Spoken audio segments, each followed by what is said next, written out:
کامیاب ہوں گے اور انشاءاللہ دشمنوں کے دلوں میں ہمارا رعب بیٹھے گا۔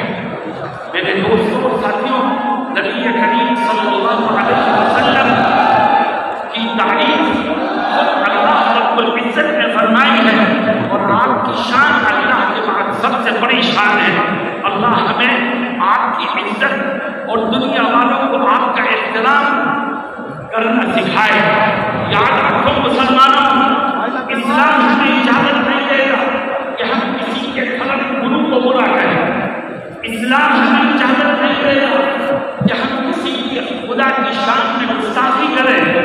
اسلام ہمیں اجازت نہیں دیتا کہ ہم کسی کی کتاب کے لیے، کسی کی مذہبی کتاب کے لیے کوئی غلط بات اپنی زبان سے نکالیں۔ اللہ قرآن میں کیا کہتا ہے؟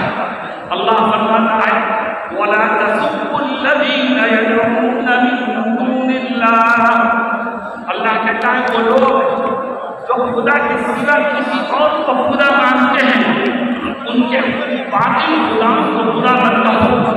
اس سے نفرتیں بڑھیں گی، اس سے اختلافات بڑھیں گے، اس سے دوریاں بڑھیں گی۔ تو اپنے خدا کا صحیح پہچان کرو، اللہ ان کے دلوں کو پھیر دے گا۔ میرے دوستوں،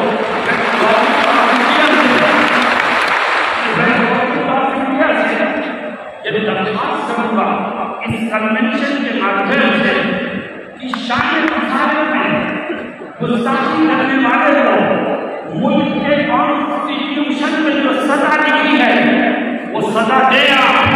اگر قانون کی سزا ملنے لگے تو کسی دشمن کو زبان کھولنے کا کی جرأت نہیں ہوگی، اور انشاءاللہ ہمارے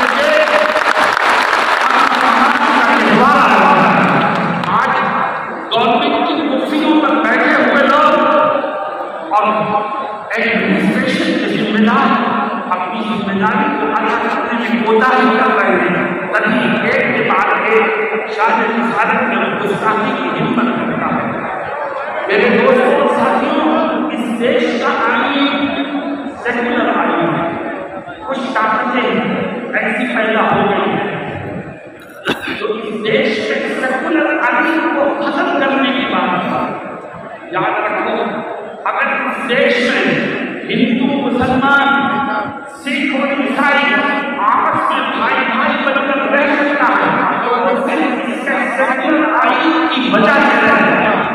جب تک سیکولر آئین باقی ہے یہ دیش کے ہندو مسلم کی یکتا بھی باقی ہے۔ جب تک سیکولر آئین باقی ہے یہ گنگا جمہوری تحریک بھی باقی ہے۔ جب تک سیکولر آئین باقی ہے تو اس دیش چلتے رہتے ہیں۔ مسلمان ہی نہیں آئے بلکہ یہ دیش خطرے میں آئے گا۔ دیش کی ہر ہندوستان کا جمہوری آئین ہی وہ چیز ہے جس نے اس ملک کو پیار و محبت کا نعرہ دیا۔ ہندوستان کا جمہوری آئین ہی وہ چیز ہے جس کی وجہ سے ایک طرف مسجد سے اللہ اکبر کا نعرہ بلند ہوتا ہے تو دوسری طرف مسجد سے بھجن گایا جاتا ہے، گرجا سے اور سکھوں کے دوبارے سے کہا مذہبی نعرے لگتے ہیں۔ یہ اس کا ایک خوبصورت گلدستہ ہے جو میں نے آپ کے سامنے پیش کیا۔ جب